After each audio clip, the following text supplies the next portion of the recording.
पहली जंग अजीम में अंग्रेजों ने अरबों को बगावत पर आमादा किया, गद्दारी पर आमादा किया। उन्होंने खिलाफत उस्मानिया के खिलाफ बगावत, बीज बोए उनके दिलों के अंदर नफरत के, उभारा उन्हें कि तुम तुर्कों के गुलाम क्यों हो, तुम्हें खुद हाकिम होना चाहिए, तुम खड़े हो जाओ, हम मदद करेंगे, तुम बगावत करो, तुम इन तुर्कों के खिलाफ हमारी मदद करो, हम तुम्हें आजाद कर देंगे, तुम अपने पांव पर खुद खड़े हो जाना। ये बहुत ही हमारे लिए दर्दनाक अलमिया है इस पहली जंग अजीम का। कर्नल लॉरेंस जैसा शख्स, बरतानवी इस्तेमार, और उसके नतीजे में अरबों ने बगावत की। और इस कदर दर्दनाक बात आपको बता रहा हूँ, मैं पहली मर्तबा जब सन 62 में हज के लिए गया मदीना मुनव्वरा में, अभी वो रेल के इंजन खड़े हुए थे। ये तुर्की के जमाने में, सल्तनत उस्मानिया के जमाने में बगदाद से मदीने तक रेलवे लाइन थी।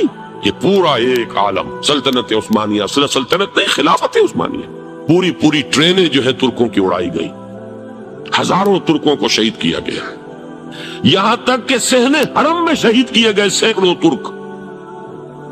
ये जुर्म थोड़े नहीं है, मामूली नहीं। आज जिसकी सजा मिल रही है, मालूम होना चाहिए कि वो जराइम कौन कौन से थे।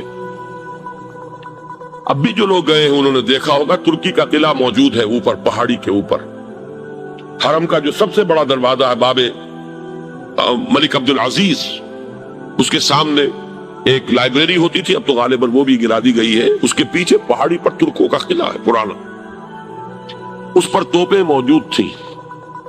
जब बगावत हुई है, जो हरम में आए हुए थे तुर्क फौजी, जाहिर बात है निहत्ते, वो तो नमाज पढ़ने आए हुए थे, उनको वहां ज़िबा किया गया है।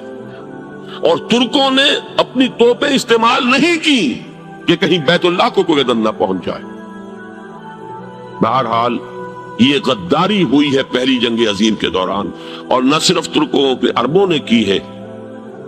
जैसा कि मैंने कहा था, दो है सबसे बड़े मुजरिम रूए अर्जी के ऊपर उम्मत मुस्लिमा के तबकात। हमारा पंजाबी सिपाही भी जाकर अंग्रेजों की मदद करके एलन बी को कब्जा जो लेकर दिया बगदाद का, उसमें हमारे मुसलमान पंजाबी सिपाही भी शामिल थे। ये खून चका बाब है हमारी तारीख का इस सदी का। लेकिन उसके बाद सल्तनत उस्मानिया के टुकड़े हो गए, चीथड़े हो गए। एक अंग्रेज ने लिखा है, ये जुमला जहर में बुझा हुआ जुमला, कि तारीख में ये बात सब्त हो जाएगी कि एक अंग्रेज ने उस सल्तनत के टुकड़े कर दिए कि जो उमर फारूक ने कायम की थी रज़ी अल्लाह तआला अन्हु। ये पूरा आलम, ये तमाम इलाका किसने फतह किया था? ये बात हाथ बदल गए थे, फिर तुर्क आ गए, खिलाफत उस्मानियों के पास चली गई, लेकिन ये सल्तनत तो हजरत उमर रज़ी अल्लाह तआला अन्हु के जमाने से चली आ रही थी। उसको एक अंग्रेज कर्नल ने, और उसने बगावत में आमादा करके अरबों को और तुर्कों के पीठ में छुरा घुपवा कर उनके जरिए से और टुकड़े कर दिए। लेकिन जब जंग खत्म हुई, अब इन्होंने कहा कि अब हमें आजादी दीजिए। तो अब उन्हें मालूम हुआ कि गद्दारों को दुनिया में क्या मिलता है। टुकड़े कर दिए गए,